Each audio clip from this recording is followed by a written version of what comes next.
안녕하세요. 전인구입니다. 지금 장이 많이 무너져서 다들 지금 당황스러우시죠? 그래서 저도 지금 증시의 하락의 이유를 말씀드리고, 그리고 실제로 이것보다 지금 더 나쁜 악재 두 가지를 좀 말씀드릴 거고요. 이런 것들을 고려했을 때 이번에 코스피도 2000선도 혹시 불안할 수도 있겠다. 이거에 대한 이야기를 왜 그런지를 설명을 드리도록 하겠습니다. 우선은 증시가 어제 밤에 보면 미국장이 많이 상승을 했었어요. 나스닥도 2%를 잠시 돌파했었기도 하고 1.78%까지인가 상승하는 걸 봤었습니다.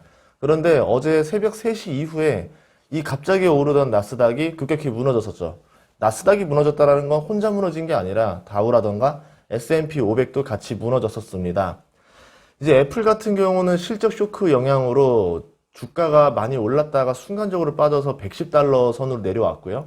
구글 같은 경우는 오히려 깜짝 실적을 발표하면서 장 종료 이후에 주가가 1600달러를 돌파하는 이런 기염을 토했지만 지금 전반적으로는 그렇게 의미가 없는 상황이 됐죠. 나스닥 같은 경우는 전체적으로 좀 가라앉은 모습을 보여줬었는데요. 이 영향으로 아시아 전체가 지금 하락장이었었어요. 아시아가 이제 하락장이 왔었습니다. 그래서 아침만 해도 그래 뭐 이 정도는 하락하는 거는 뭐 이해할 수 있지라고 생각했었는데 뭐 1% 정도의 그 이하로 해가지고 이제 하락을 하고 있었거든요. 그런데 오후 1시 반부터 나스닥이 추가로 또 무너집니다. 나스닥뿐만 아니라 뭐 이제 다우, S&P까지 해가지고 2% 넘는 하락이 벌어졌죠. 지금 뭐 나스닥 같은 경우는 제가 오늘 봤을 때 아까 다우랑 S&P가 200 정도 무너졌어요. 선물로. 지금 지수 선물로 했을 때 2% 하락이 있었고, 나스닥 같은 경우는 지금 현재 2.35% 하락을 하고 있고요. 독일 같은 경우도 1.54% 하락, 그리고 이제 프랑스도 1.3%, 유로스탁도 1.3% 수준으로 지금 하락을 하고 있는 모습입니다. 빅스 지수는 8%가 넘고 있고요. 수급면도 안 좋은데, 지금 어제 코스피 같은 경우가 개인이 1조를 사들였고요. 기관 외국인은 어제 다 팔았습니다. 오늘 같은 경우는 또 개인이 1조 4천억을 코스피 순매수를 합니다. 그리고 기관과 외인은 다 팔았어요. 결국 뭐냐면 이 일주일치를 봐도 개인이 2조 5천억을 사들였고 외국인이 1조 5천억치를 팔았고 기관이 1조를 팔았습니다. 결국 이번 주 내내 개인이 이걸 다 떠안았다라는 거죠. 하락에 대한 영향을요. 선물을 보면 어떻게 되느냐? 선물도 이와 비슷합니다. 어제 외국인이 선물을 7,900계약을 매도 쳤고요. 오늘이 7,800계약을 매도를 쳤습니다. 이틀 동안 보니까 15,000계약을 외국인이 매도를 쳤고요. 외국인은 이틀 동안 주식도 1조 5천억을 팔고 선물도 이틀 동안 15,000계약을 매도를 쳤다라는 거죠. 그러면 외국인 같은 경우는 지금 강하게 하방에 드라이브를 걸었다. 이렇게 보시면 됩니다. 결국 이번 주에 승자는 외국인 투자자인 것 같아요. 이 이유가 있는데요. 왜 이렇게 하락하게 됐냐면은 아까 2시간 전에 나온 뉴스를 봤습니다. 이제 어떤 게 있었냐면 미국의 코로나 확진자가 9만 1000명이 나왔다라는 뉴스가 나온 거예요. 그래서 이 뉴스와 동시에 같이 무너졌거든요. 뉴스가 나온 건 2시간 전인데 증시가 무너진 건 3시간 전이었으니까 이제 우리나라에서 번역해서 나오는 시간이 있었겠죠. 미국에서도 그동안은 8만까지 찍어본 적이 있지만 7만까지는 가라앉았단 말이에요. 확진자가. 그러다가 지금 9만까지 올라가니까 이제 우려가 되는 겁니다. 미국도 봉쇄를 해야 되지 않을까라는 우려가 되는 거고 지금은 뭐 이제 대선 준비다 이런 것들 때문에 어떤 미국의 행정부가 강하게 뭐 힘을 걸어서 뭐 부양책을 해본다던가 아니면 뭔가를 제시한다던가 뭔가를 할 수 있는 어떤 통제력이 약한 상태라는 거죠. 굉장히 취약한 타이밍에 지금 이런 상황이 안 좋아졌기 때문에 이걸 어떻게 대처할 것이냐. 혹시 대처하지 못하면은 우리가 이 피해가 막심하지 않겠냐. 이렇게 해석을 한 것 같습니다. 지금 그래서 앞으로 전망을 보자면은 글로벌 세계 증시에 지금 이제 가장 큰 영향을 주는 거는 이제 코로나 확진자로 바뀌게 된 것 같아요. 저번 주에 이제 독일과 프랑스가 이제 확진자가 너무 늘어나게 되면서 봉쇄를 시작했죠. 부분 봉쇄를 하다가 이제는 뭐 도시 완전 봉쇄하는데 유럽에서 봉쇄를 실시한 도시들이 점점 늘어나고 있습니다. 독일이랑 프랑스 같은 경우는 4주간 봉쇄를 했거든요. 그러니까 11월 동안은 경제가 거의 안 돌아간다라 봐야 되겠죠. 그리고 이제 전 세계 확진자가 하루에 50만 명을 돌파하기 시작했다는 뉴스가 이제 속보로 나왔어요. 그럼 3월에 생각했던 그때 그 두려움이 다시 살아날 수 있을 거라는 거죠. 그런 게 제일 걱정이 돼서 아마 이제 코로나 확진자 수, 그리고 이제 도시 봉쇄, 이런 것들이 증시를 많이 흔들 것 같고, 그러면 이거에 대한 거를 상쇄시킬 수 있을 만한 호재가 무엇이 있어야 되냐면, 이제 부양책이 또 나오고 해야 되는데 코로나 확진자는 3월보다 훨씬 더 심각해졌어요. 그러면은 부양책은 이거보다 더 센 게 나와야 되는데 이제 부양책은 더 센 게 나오기가 쉽지가 않습니다. 왜 그러냐면 금리를 인하할 때까지 인하해서 마이너스 금리로 들어가는 일이 벌어져야 되는데 마이너스 금리로 들어가는 거는 증시를 부양할지 안 할지에 대해서는 복불복이 될 수 있어요.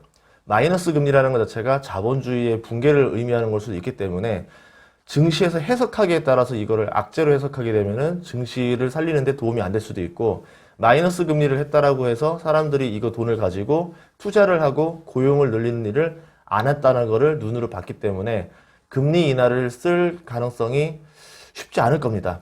지금 정크본드 같은 경우는 여기서 또 만약에 경기 부양을 해서 정크본드를 또 사주게 되면은 이거는 굉장히 좀 문제가 생길 수도 있게 되는 거죠.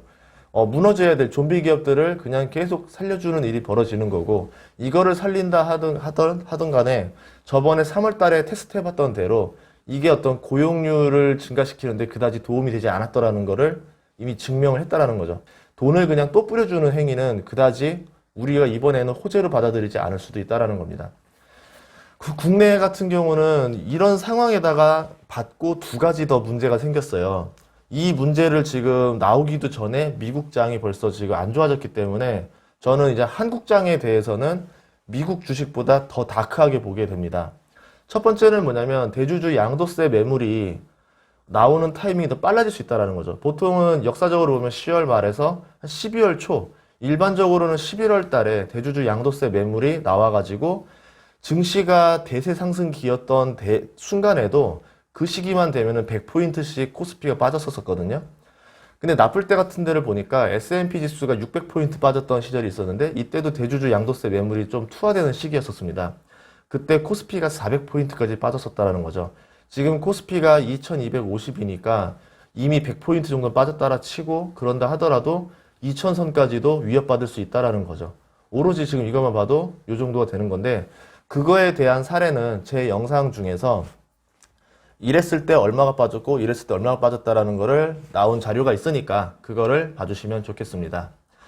두 번째 사유는 뭐냐면 환율입니다. 지금 환율이 내려갔기 때문에 증시가 좋아지는 거 아니냐라고 했던 분들이 많은데 그거는 환율을 굉장히 단순하게 보시면 그렇게 생각할 수 있어요. 하지만 환율이라는 게 그렇게 단순한 게 아닙니다. 그냥 단순하게 미국과 우리와의 관계를 보시면 안 돼요. 우리나라는 미국에도 수출을 하고 전 세계에 수출을 하지만 미국에 수출하는 것과 똑같은 제품을 팔거나 경쟁 제품을 만드는 나라들이 우리 옆 나라들이 많습니다. 특히 중국을 조심하셔야 되고요. 그리고 이제 일본이라던가 대만 같은 경우도 우리랑 수출을 하는 주력 상품들이 많이 겹치죠. 그러면 이 나라들과 환율적인 관계를 봐야 되는 거죠. 그래 원달러 환율을 봤더니 딱 한 달 동안만 봤습니다. 한 달 동안 봤더니 1169원에서 1133원. 원화 가치가 3.1% 상승을 했습니다. 아시아에서 제일 많이 상승을 했어요. 그래서 이거를 박수 칠 게 아니라 우리나라 수출 기업이 힘들어질 수 있겠구나라는 걸 예상하셔야 되는데 그럼 다른 나라는 어떤가 봐야죠. 다른 나라가 그 나라 돈의 가치가 더 상승했으면 상관이 없습니다. 우리가 더 유리해지게 되는 거예요, 상대적으로. 위안을 볼게요. 달러 나누기 위안을 했더니 6.81 위안에서 6.69가 됐어요. 뭐냐면 위안화 가치는 1.8%밖에 상승하지 않았다는 겁니다. 그러면 위안화가 그러니까 중국이 수출하는 게 한국보다 훨씬 더 유리한 상황이 놓였다는 거죠. 엔화를 보면 달러 엔 환율을 봤더니 106.65엔에서 104.34엔 2.2% 가치 상승을 했습니다.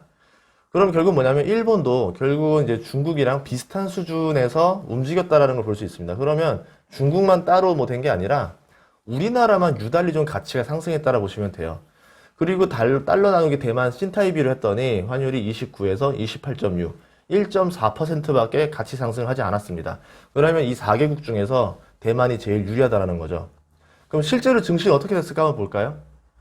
코스피는요, 오늘 2.56%가 하락했고요. 일본 니케이는 1.52%, 상하이 종합은 1.48%. 일본이랑 지금 중국의 자기네 자국 화폐 가치 상승이 비슷했다 했잖아요.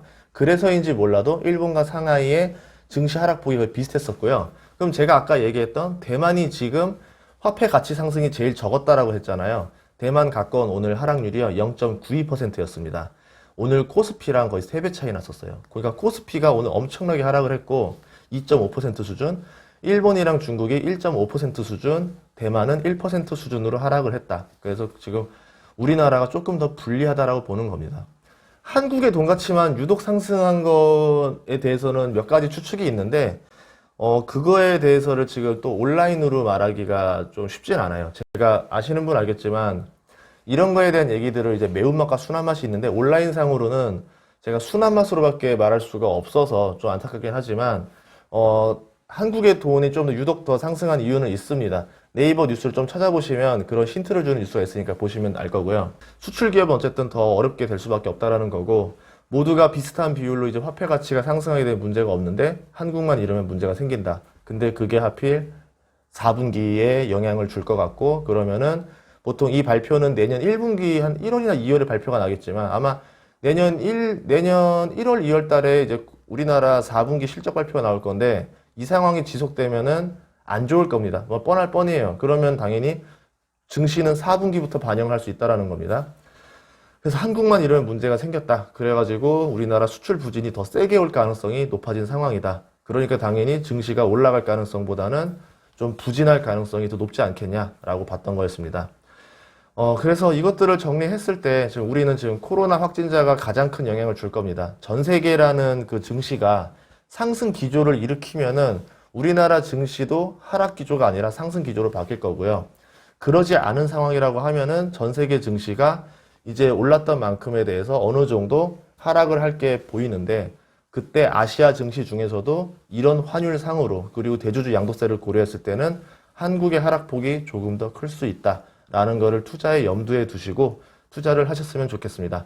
반대로 말하면 현금 비중을 들고 계셨던 분들 중에서는 지금이 오히려 기회가 될 수도 있는 저가 매수의 장이 올 수도 있으니까 4분기에서는 좀 잘 지켜보셨으면 좋겠습니다. 오늘 밤 라이브에 또 이제 미국장을 보면서 설명을 드리도록 하겠습니다.